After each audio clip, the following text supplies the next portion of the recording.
section 6.5 of the grade 9 academic course. Find an equation of a line if you're given the slope and a point.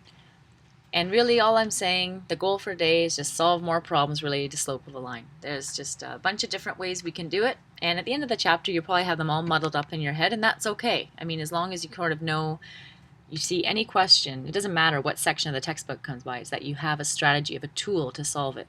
Okay? And here's old Charlie studying his math. Okay, let's just dig right into an example. It says find the equation of a line that has a slope of 2 and passes through that point. Well, before you start writing out, all this, think about the strategy. So we want to write the equation as y equals mx plus b, because if we know that, then we have all the information to do. So we can identify the slope of this line because it's given to us, and then we're going to use we're going to substitute in the slope, and we're going to substitute in a point in the line into that equation, and we're going to solve for b. Okay, because we don't know what b is. That's the problem. So we're going to use the x-coordinate as point x and the y-coordinate as point y. So using m equals 2, because that's given to us, and given x equals -3 and y equals -4, we're going to substitute it in. So step 1 is just write the equation. B is identify sort of what y, x, and m are. And then step 3 is just substitute these things into this equation. So instead of y, I write -4. Instead of m, I write 2. And instead of x, I write -3. But I have no idea what b is, but that's how I solve it. Then I end up with -4 equals -6 plus b. Add 6 to both sides. We're getting b by itself is what we're doing, right? Add 6 to both sides. And you end up with -4 plus 6 equals b, or 2 equals b. Now I have my equation, because now when you write your equation out, you don't include the -3, 4, all that. You just go to general form for any point that this applies to, so just y and x. But you know what m is because it's given, and you've solved for b. Okay? Okay, so same idea, same question again. Find the equation of a line that is parallel to that and passes through the origin. Okay, that's interesting, but that still really gives me the information that I need to know. I know the slope then, because it's parallel, the slope must be the same. Okay, and by saying it passes through the origin, I know one point as well. Okay, so let's just go through the same steps again. Y equals mx plus b. What are the points? Well, my y is 0 and my x is 0, because that's one point. It goes through the origin. Origin is just 0, 0. And I know m is -4. Substitute everything in. Y equals 0, m is -4, x is 0, solve for b. Turns out b is 0, which makes sense, right? Because, I kind of could have stepped, because if I'm looking at the point, if I'm looking at, this is one point, right? Right here, that is my y-intercept. So my y-intercept was 0. I could have skipped this whole thing in this particular question, but hopefully you get the idea. So 0 is my y-intercept. So my equation then is just this, and you can take the 0 out, you don't need it, and you end up just with y equals -4x. So it's going to look something like this. It's a negative slope, fairly steep, going through the 0. Okay, moving on. Again, if you need more time, please take it. All right. So same strategy, but with a word problem. Ferd's renting an SUV for some weekend fun. He pays a variable rate of $150. Right away, variable rate is slope. Okay, that's the first thing you should think to yourself when you see this. It says a 200-kilometer trip costs him $375. What that tells me is it tells me one point on my line. Okay? It gives me a piece of data that for that distance, that's my cost. Now let's just think about what the variables all are.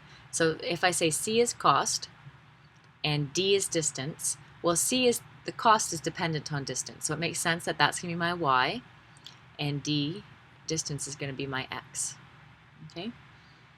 My slope is given to me, right? I told you I sort of took out the dollar and the extra decimal place, but that's what it is. And I know one point. I know that my x value at D is 200 kilometers, right?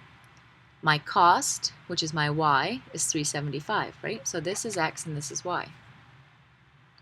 That's my one x point and that's my one y point. So strategy, guess what? It's the exact same. Exact same, except for now we have different 200 and different x and y. So you write the equation. This is a general form. You identify your givens, which is y is 375, x is 200, and I know my m. Substitute them into the equation and solve for b. Okay, so if you just go through the process, do this multiply first, subtract 300 from both sides, b equals $75. Okay, so my equation ends up being y equals 1.5, my slope, times x plus my y-intercept. Now, if I was gonna, I could write it out this way. Same equation, just costs and distances instead of, excuse me, x's and y's. Okay, then it says find the cost of a 125-kilometer trip. Well, I can think of grass here. I'm basically given my d. Here's my equation. I'm given my d, and it's asking me to find cost. Substitute in, and I end up with 262.50. Okay? Here's a doozy. Here's a good one. So Ferd's driving towards his cousin's home, who lives in Zurich. And we don't know where Ferd lives. We don't know where he's starting from, but we do know his rate. Okay? Rate, by the way, slope. Okay? Rate equals slope. So certain things just tell you right away what your givens are. So we're given Ferd's slope. And he, at some point in time, which we'll call time equals 0, because we don't know what else it would be, we figure out that he's 45 kilometers away. All right, so in a case where you have speed, the independent variable is time and the dependent variable is distance. So it's asking us, first of all, what is the variable rate? Well, I told you. When it says rate, variable rate, that's our slope, that's 65. However, weird question, because as time goes on, his distance isn't going to increase, it's going to decrease. Okay, and because we're looking at how far he is. So at time 0, he's got 45 kilometers to go. Well, at time, I don't know, an hour, he's going to have less than 45. So his distance is shrinking. And because of that, his slope has to be negative. Okay, a weird one, but if it was looking at how far he was from home, I said Stratford here, I gave that away. It doesn't say he's at Stratford. But if you look at how far he is traveling away from something, the number would keep getting bigger. But because we're looking at how far towards something, the number has to be negative. And that's just a tricky part of this question. To get, what point are we given so we can solve the question? Well, the point, we have to assume that time 0 from whenever, he's 45 kilometers away. So there's my point. And C is write the equation. So we're given B is 45. That was easy. And we're given the slope. So there it is. So whether you write it with X's or with D's and T's, that's what it is. So that a negative is definitely a tricky one.